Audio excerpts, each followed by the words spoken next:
किराएदार बेटा। उठ जा नालायक, सुबह के 8 बजने को है। तुझे एग्जाम नहीं देना क्या? थोड़ी देर और सोने दीजिए ना पापा। तू उठता या फिर मैं तेरे ऊपर पानी फेंकूं? रोज गधों की तरह सोता रहता है, पेपर की कोई टेंशन ही नहीं है। और एक हमारा समय था जब हम पेपर में फेल होने के डर से रात भर पढ़ा करते थे, सो ही नहीं पाते थे। तो क्या अब आप उसका बदला मुझसे लेंगे? मैं 15 मिनट बाद उठ जाऊंगा, आप प्लीज जाइए, मुझे डिस्टर्ब मत कीजिए। इतना कहकर रौनक रजाई ढककर फिर से सो जाता है। तू ऐसा नहीं मानेगा, रुक मैं अभी पानी लेकर आता हूं। बस फिर क्या था, इतना कहकर वो भागते हुए बाथरूम में जाते हैं और पानी की एक बड़ी सी बाल्टी लाकर रौनक के ऊपर फेंक देते हैं। पानी पड़ते ही रौनक झट से उठ जाता है। ये आपने क्या किया पापा? अब तो उठेगा नहीं तो यही करना पड़ेगा ना। वैसे थैंक्स डैड, आपके कारण ना अब मुझे नहाने की भी जरूरत नहीं पड़ेगी। चलिए अब आप माँ से बोलकर मेरे कपड़े निकलवा दीजिए, तब तक मैं ब्रश कर लेता हूँ।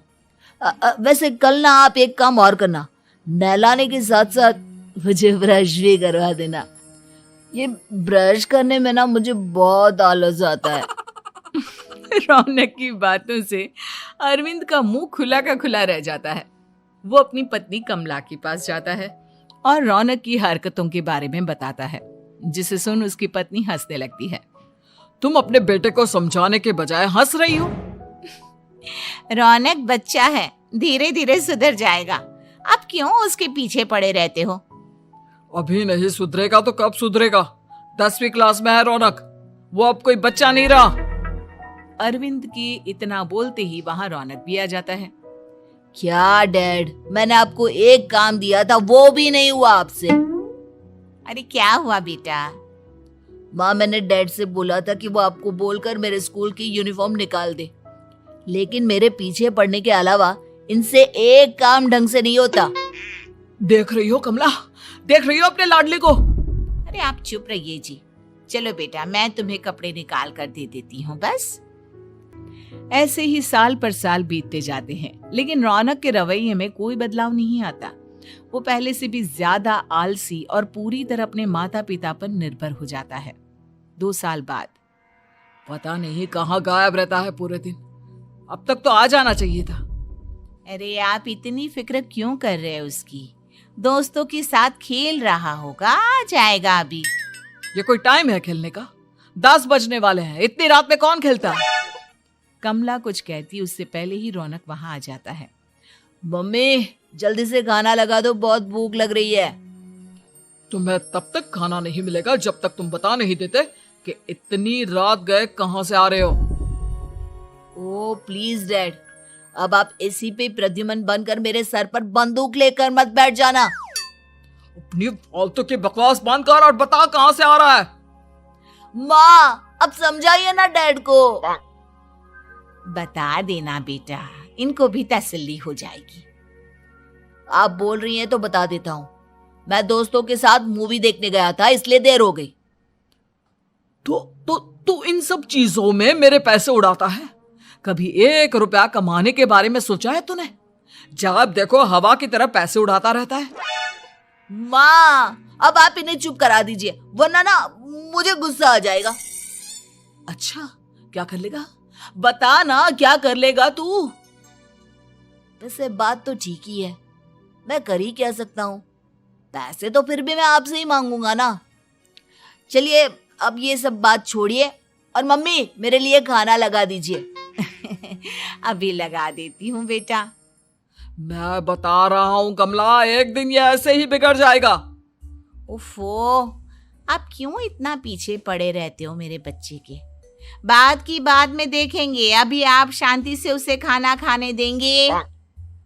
अगले दिन डैडी मुझे 10,000 रुपए चाहिए। हाँ?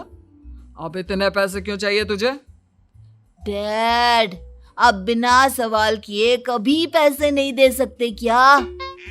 जब तक तू बताएगा नहीं तुझे पैसे भी नहीं मिलेंगे। अरे अब आप अपने बेटे को पैसे भी नहीं दे सकते? नालायक, तेरी उम्र के लोग नौकरी करते हैं और एक तू है जो नौकरी करने का नाम ही नहीं लेता कभी। आप लोगों के होते हुए भला मैं नौकरी क्यों करूं? अरे हम कब तक पैसे देंगे तुझे? तुझे भी तो अपने पैरों पर खड़ा होना होगा ना। कौन सा उधार के पैरों पर खड़ा हूं? अपने ही तो पैरों पर खड़ा हूं मैं। इसी तरह रौनक दिन प्रतिदिन लापरवाह होता जाता है। उसकी लापरवाही को देखते हुए अरविंद और कमला अपने बेटे की शादी कराने का फैसला लेते हैं और 1 महीने के अंदर अंदर ही रौनक की शादी मेघा नाम की लड़की से करा देते हैं। शादी के कुछ दिन बाद, रौनक, मुझे एक अच्छी सी साड़ी चाहिए, आप ला दोगी ना? हाँ, क्यों नहीं। कितने तक की आती है साड़ी? यही करीब 5,000 तक की। तुम चिंता मत करो, मैं आज ही डैडी से पैसे मांगकर तुम्हारे लिए साड़ी ले आऊंगा। आप कब तक ऐसे ही अपने पापा से पैसे मांगते रहेंगी? कोई अच्छी सी नौकरी क्यों नहीं कर लेते आप? अरे डैड के होते हुए मुझे नौकरी करने की जरूरत ही क्या है? पर आप ऐसे कब तक उनसे पैसे मांगते रहेंगे? कुछ आपको अपने दम पर भी तो करना होगा ना। अब तुम भी बाकी लोगों की तरह मुझे ज्ञान देना शुरू मत कर देना। साड़ी चाहिए ना तुम्हें, मिल जाएगी बस। इतना कहकर रौनक अपने पिता से पैसे मांगने चला जाता है। डैडी, मुझे 5,000 रुपया चाहिए। अब 5,000 क्यों चाहिए तुझे? वो मेघा को साड़ी चाहिए थी। अरविंद आगे बिना कुछ कहे चुपचाप उसे पैसे निकाल कर दे देता है। कुछ दिन बाद, तुम्हें नहीं लगता कमला, रौनक हम पर पहले से भी ज्यादा डिपेंड हो गया है? मुझे तो अब उसके भविष्य की चिंता होने लगी है। कल को हमें कुछ हो गया तो वो क्या करेगा? काश तुमने पहले ये सोच लिया होता तो आज हमारा बेटा इतना लापरवाह नहीं होता। तब मुझे कहाँ पता था कि मेरा लाड प्यार उसे इतना बिगाड़ देगा कि वो इस हद तक लापरवाह बन जाएगा। कोई बात नहीं, अभी भी देर नहीं हुई। मुझे पता है उसे कैसे सुधारा जा सकता है। कैसे? अरविंद कुछ कहता उससे पहले रौनक वहां आ जाता है और पैसों के लिए हाथ फैलाने लगता है। डैड, मैं और मेघा बाहर घूमने जाना चाहते हैं। अरे वाह, ये आज सूरज कहाँ से निकला है? Dad please.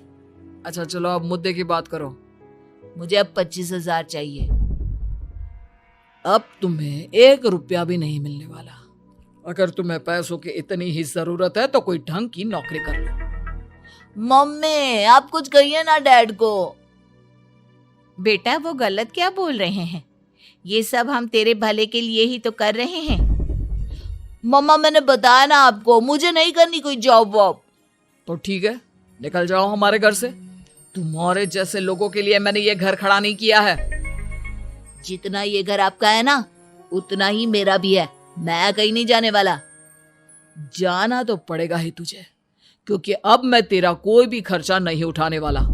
ठीक है, मत उठाइए मेरा खर्चा, मैं अपने दम पर भी जी सकता हूँ। तो बेशर्मों की तरह अब तक यहाँ क्यों खड़ा है? अपना सामान ले और निकल जाए यहाँ से। रौनक पैर पटकते हुए वहां से चला जाता है। घर से निकालना जरूरी है क्या उसे? बिना पैसों के कौन रखेगा उसे किराए पर? अगर उसका भविष्य सुधारना है तो हमें अपने दिल पर पत्थर रखकर ये कदम उठाना ही होगा। दोनों बात कर रहे होते हैं कि रौनक अपनी पत्नी के साथ एक बड़ा सा बैग लेकर घर से निकल जाता है, लेकिन घर से बाहर उसे कोई भी मुफ्त में अपने घर किराए पर नहीं रखता। अंत में थक हार कर वो फिर से अपने घर चला जाता है। क्या हुआ? थोड़ी देर पहले तो दहाड़ते हुए घर से निकला था, अब क्या हुआ? नहीं रखा ना किसी ने तुझे किराए पर? डैड प्लीज, मैं कुछ दिनों में कोई अच्छी सी नौकरी शुरू कर दूंगा। आप तब तक तो हमें रख लीजिए प्लीज। सुबह से रात हो चुकी है लेकिन कोई हमें रखने को राजी नहीं है। अब आप ही बताइए, इतनी रात को मैं मेघा को लेकर कहाँ जाऊंगा? ठीक है, बहू की वजह से मैं तुझे घर पर रख रहा हूँ, लेकिन तू इस घर में एक बेटे की नहीं बल्कि एक किराएदार की हैसियत से रहेगा। 3 महीने हैं तेरे पास। इन 3 महीनों के अंदर अंदर मुझे तेरी पहली तनख्वाह हाथ में चाहिए, समझ गया? पक्का डैड, इन 3 महीनों के अंदर अंदर तो कोई बढ़िया सी नौकरी ढूंढ ही लूंगा मैं।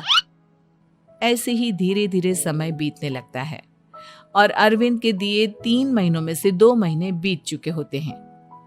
पापा जी ने हमें 3 महीने दिए थे, जिसमें से 2 महीने तो बीत चुके हैं। अब ये आखिरी महीना बचा है।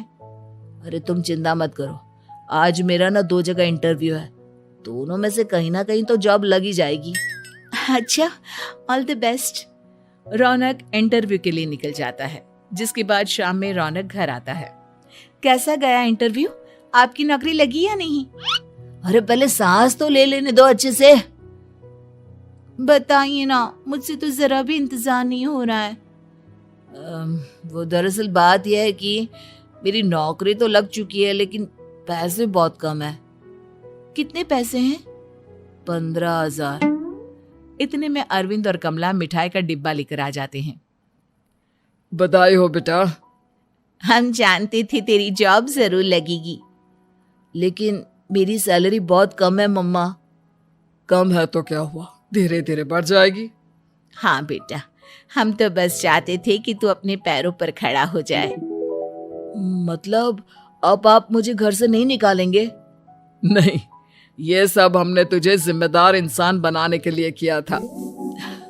Thank you mummy papa. अगर आप दोनों ऐसा नहीं करते तो मुझे कभी अपनी जिम्मेदारियों का एहसास तक नहीं होता। आज आपने मुझे सिखा दिया कि इंसान का अपने पैरों पर खड़ा होना भी जरूरी होता है। इतना कहकर रौनक झट से अपने माता पिता के गले लग जाता है और अपनी कमाई की पहली तनख्वाह वो अपने माता पिता के हाथ में सौंपता है। इस तरह रौनक एक गैर जिम्मेदार व्यक्ति से एक जिम्मेदार व्यक्ति बन जाता है।